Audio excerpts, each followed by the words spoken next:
John. Here's what the problem is. When you watch a mother talk to the son, if the mother says things like, look at this, look at this person, what they do. Life is not all about money, son. Look at this person, what they're doing. Life is about this. Life is about that. These people that are capitalists, these millionaires are bad people. They're greedy. They're bad people. And his 12-year-old son is looking at mommy saying, oh my God, these rich people are bad, abusive. They are bad people. They're bad people, son. Never do that. Mom, I'll never be rich. You're right. I will never be rich to disappoint you. The son is not going to be rich to disappoint mommy. So if you look at that and the kid says, hey, son, we're at a restaurant yesterday, Brazil restaurant in Pompano. And we're eating the steakhouse. And the lady who's been waiting on us for the last 9 months, we go there every Sunday to eat at this place. 9 months, she waits on us and comes in.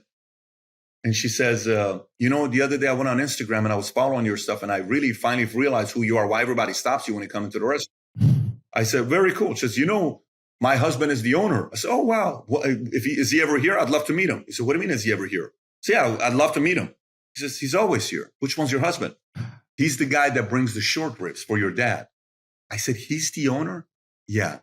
So you know how these guys, you go to these Brazilian, like Texas. Of course. Oh, I love it. I love it. Yeah. You and like one of the guys that brings the meat to he's the freaking owner of the place.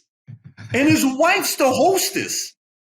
And I'm like, I sat there and I'm like, so I look at my kids. I'm like, son, I said, realize why the food here is better than the other Brazil place we go in Miami.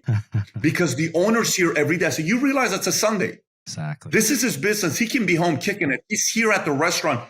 You know how much we respect this man? So you see my son, he says, Dad, I'd like to know his name. I said, ask the man his name. And so my son is now enamored.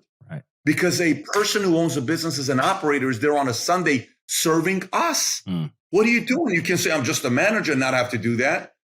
That's why this restaurant is so amazing, Dylan, because great operators who run their businesses, customers keep showing up. It is very hard to do what he does. I respect him so much.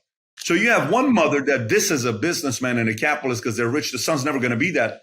The others say, turning a businessman into a hero. My son's going to say, I'm going to one day start a business and I'm going to be a great operator. I'm going to take care of my customers because I want this kind of respect.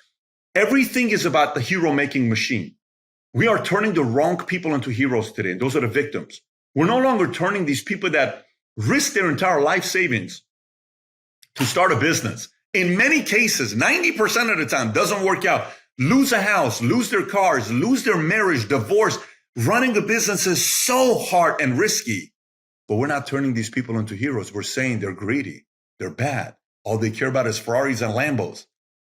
That perspective has confused the nation to realize maybe I should be the complainer because I get more eyeballs. Maybe I should go out there and cry because I get more eyeballs rather than, no, you ought to go be a leader like this person that started a business. Our hero making machine has been screwed up the last few years. And that's why people are confused, specifically the youth.